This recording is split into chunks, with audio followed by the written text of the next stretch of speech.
if he hadn't appeared that night.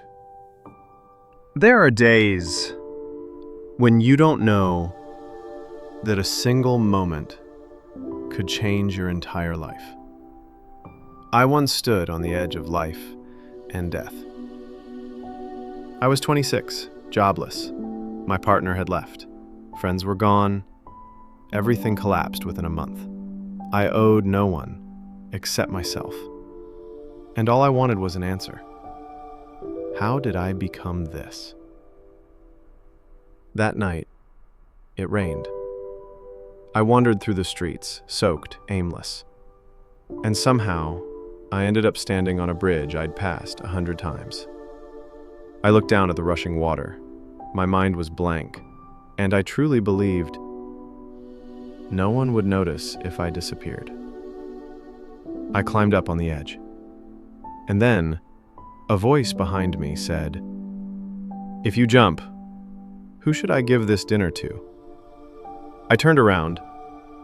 An old man, maybe 70, standing in the rain. Worn coat, a small paper bag in his hand. He wasn't panicked, he didn't shout. He just looked at me, with eyes that understood everything. I asked him, "Why do you care?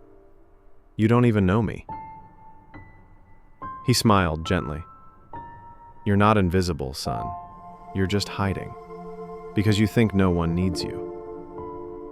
That silence was the loudest moment of my life. We sat on a bench nearby, under the soft drizzle. He told me his story. Years ago, he lost his wife, his son, and his home, all in one car accident.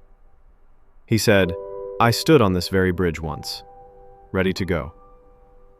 But then a boy walked up to me and said, 'Sir, can you teach me how to live like a real man?'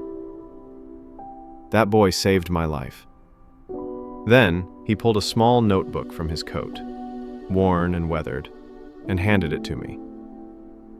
"This book saved me. If you still want to jump, read it first." That night, I didn't go home.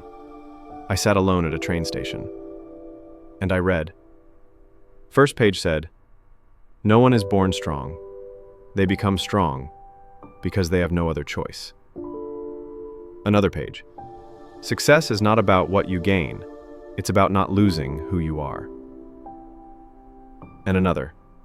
"Tomorrow might not be better, but if you stay, you can make it worth living." I didn't sleep that night, and in the morning, I started again, with a small job, with my first thank you in years. Today, I speak to young people who feel lost, people like the version of me who once stood on that bridge. I never saw that old man again, but if he hadn't shown up that night, I wouldn't be here to tell you this story. If you feel like you don't matter, I want you to hear this.